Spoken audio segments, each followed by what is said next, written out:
Go. Right. Wonderful. Speaker number 3, Jackie Fowler Lewis III. Now, I'll be honest, sometimes life deals you a shitty deal. Forgive the language. But what do you do with it? Do you let that colour your whole life? Well, you can do. Or like Jackie, you can see those boulders as stepping stones to where you're going rather than completely obstacles in the way. Jackie was in foster care system from the age of 6 to 16. We've heard from Robin how important those teenage years are, and having some consistency, having a person who will listen to you. That was not there for Jackie, but he's jolly well making sure that he's there for other people. Jackie, can you tell us more about You Are Not Your Past? Over to you, sir.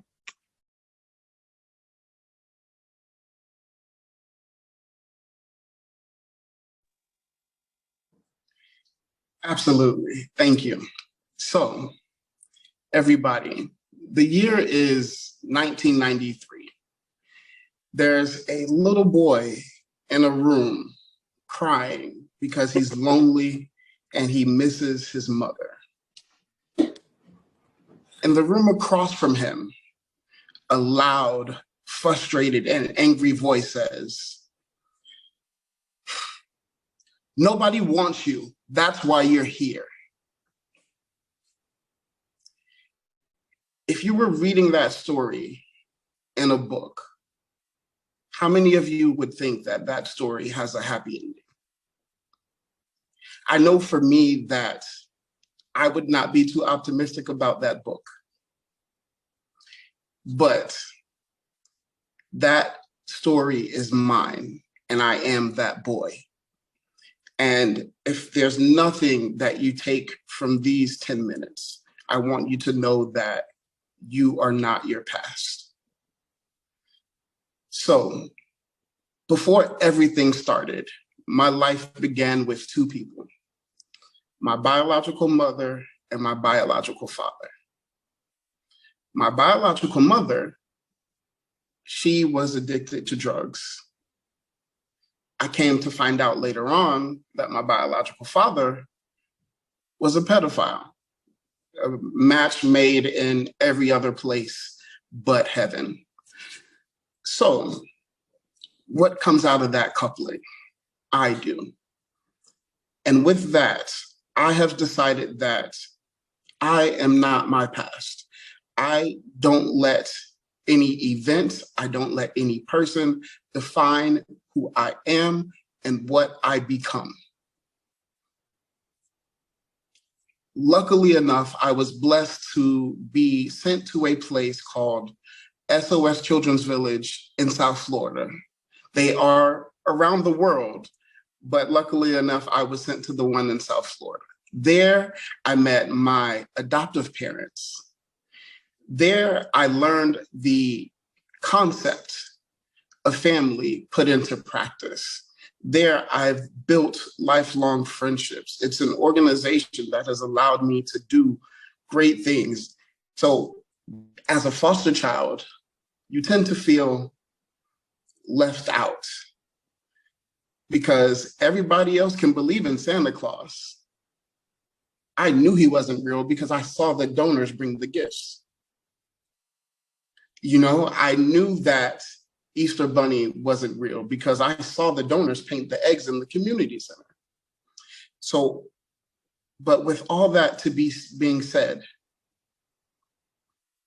it was a great experience for me. So I choose to view the positive. I choose to see what I could have been under those 2. And I choose to accept who I became under my adoptive parents. Luckily, I was adopted by a lady named Nikitris and William Lewis. They aspire to do great things, and they instilled that inspiration in me. They are community leaders. My father is a pastor, so now I get to become a pastor's kid. I have faith instilled in me. I have the relationship of God instilled in me. And what better place is that to be? There was one time where the social worker came to meet with my adoptive mother. You want to guess what she told her? She told my mother, your son is either going to be dead or in jail before he is 21. And my mother, she looked her in the face and she said, you don't know him, and my son is going to meet the president.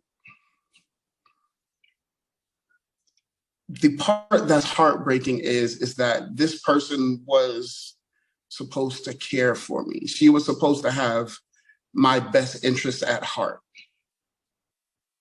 But the system fails children every day, and they expected me to go by the wayside.